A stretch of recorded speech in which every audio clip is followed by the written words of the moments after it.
Hello friends, Premila kitchen में तमारुं स्वागत है। तो आजनी अपनी रेसिपी है मीठाईनी अने ये फराળી है। प्रसाद में पण धरावी शकाय तेवी आ मीठाई है अने मोढामां मेकता ज ओगળી जशे तेवी आ मीठाई है। आपणे 3 वस्तु लीधी है, दूध, नारिયેળનું છીણ अने खांड लेवानी है आ मीठाई बनाववा माटे। तो गैस पर एक कढ़ाई मूकी देशुं अने 500 ग्राम जेटलुं दूध उमेरी लेशुं। दूध ने आपणे त्यां सुधी उकाळवानुं छे अने आ रीते सतत चलावतुं रहेवानुं छे जेथी मावो बनी जाय। दूधमांथी आपणे मावो तैयार करवानो छे अने आ रीते साइडमांथी पण आपणे ચોંટવા નથી દેવાનું, નહીંતર સાઈડમાં दूध વધારે ચોંટી જશે અને માવો ઓછો થઈ જશે। तो તમે જોઈ શકો છો दूध ઘણું ઘાટું થઈ ગયું છે। आ मीठाई बहुत सरस बने छे, तमे एक बार जरूर ट्राय करजो। बहुत सरस आ मीठाई बने छे, टोपरा पाक करता पण सारी लागे छे। आ मीठाई जरूरथी बनावजो, कारण के आपणा नारिયેળના છીણમાંથી आ मीठाई बनाववानी छे। टोपरानुं છીણ आमे मीठाईमां बहु ज उपयोगी होय छे, तो आपणे पण ए रीते ज उपयोगमां लई रह्या छीए। तो साथे आपणे मावो बनी गयो छे, तमे जोई शको छो। तो हवे आपणे स्वाद अनुसार खांड एड करशुं।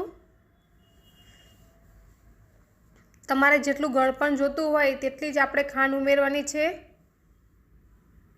तमारा स्वाद प्रमाणे खांड उमेरी लेजो। वधारे गळपण जोतुं होय तो तमे वधारे एड करी शको छो। तो अहींया मैं थोड़ीक ज खांड लीधी छे, वधारे गळपण नथी अमारे बनाववानुं होतुं एटला माटे। तो खांडनुं पाणी थी जाए अने खांड एकदम ओगળી जाए त्यां सुधी आपणे चलावता रहीशुं अने गैसने एकदम धीमो राखवानो छे। धीमा गैसे ज आपणे हवे चलावतुं रहेवानुं छे।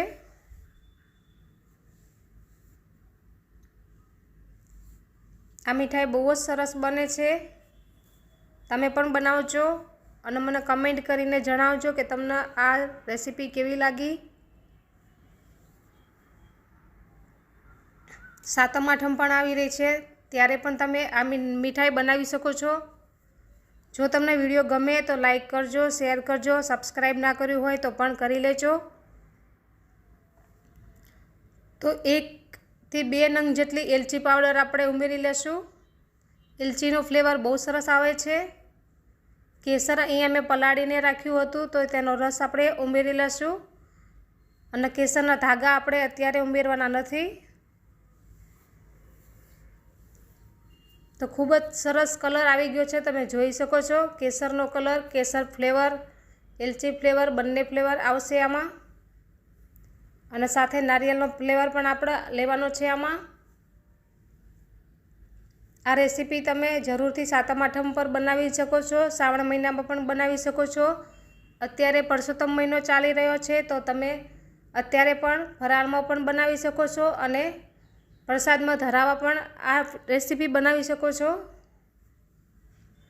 તો તમે જોઈ શકો છો આપણી ખાંડ ઓગળી ગઈ છે અને સરખી રીતના મિક્સ પણ થઈ ગયું છે।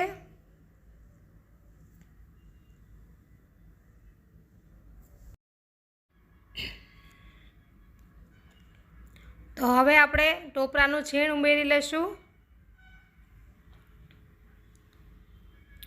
तो अहींया मैं अर्धी वाटकीथी ओछुं टोपरानुं છીણ लीधुं छे।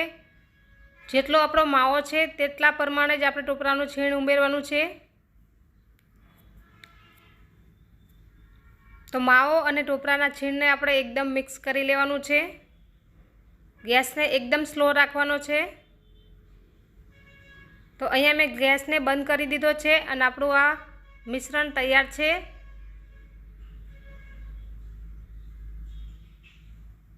एकदम आसानीथी अने सहेलाई रीते आ मीठाई बनी जाय छे। एकदम स्वादिष्ट, खावामां पण मजा आवे छे। जरूरथी बनावजो। हवे आपणे एक प्लेटमां काढी लेशुं। थोड़ी वार ठंडू थवा देशुं।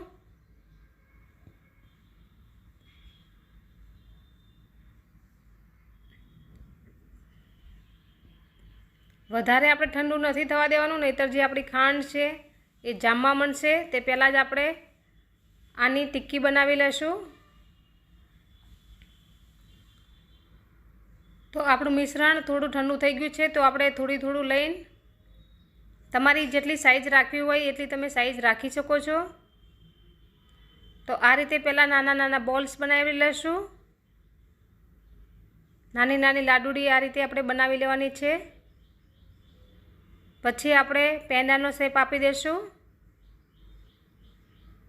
તો હાથ ઉપર આપણે થોડું ઘી લગાડી લેવાનું છે, જેથી હાથ ઉપર ચોંટે નહીં.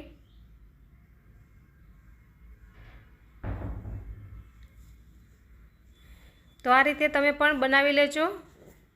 વિડીયો ગમ્યો હોય તો લાઈક કરજો, શેર કરજો અને સબસ્ક્રાઈબ ના કર્યું હોય તો પણ કરી લેજો. બાજુમાં રહેલું બેલ આઇકન પણ દબાવી લેજો, જેથી મારા નવા વિડીયોની નોટિફિકેશન તમને મળતી રહે. અને વિડીયો લાઈક જરૂરથી કરજો, જેથી અમને મોટિવેશન મળે. તો આ રીતે આપણી જે લાડુડી બનાવેલી છે તેની આપણે આ રીતે ટિક્કી બનાવી લેશું. જે નાના નાના પેંડા પણ તમે કહી શકો છો. પેંડા એકલા માવાના જ બને છે. અહીંયા મેં ટોપરાનું છીણ પણ યુઝ કર્યું છે. તો આ રીતે તમે પણ બનાવી લો. તો અહીંયા મેં બધા જ પેંડા નાના નાના બનાવી લીધા છે. અને જે આપણા કેસરના ધાગા હતા તેને પણ ડેકોરેટ કરી લીધા છે. અને પિસ્તાને પણ આ રીતે ડેકોરેટ કરી લેવાના છે.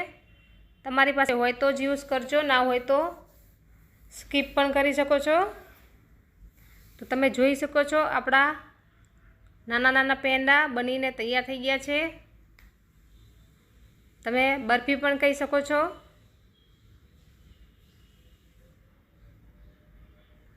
જો છે ને એકદમ મોઢામાં મેકતા જ ઓગળી જાય એટલી સરસ આ મીઠાઈ બને છે. જરૂરથી બનાવજો. વિડીયો ગમી હોય તો લાઈક જરૂરથી કરી લેજો. થેન્ક યુ વિડીયો જોવા માટે.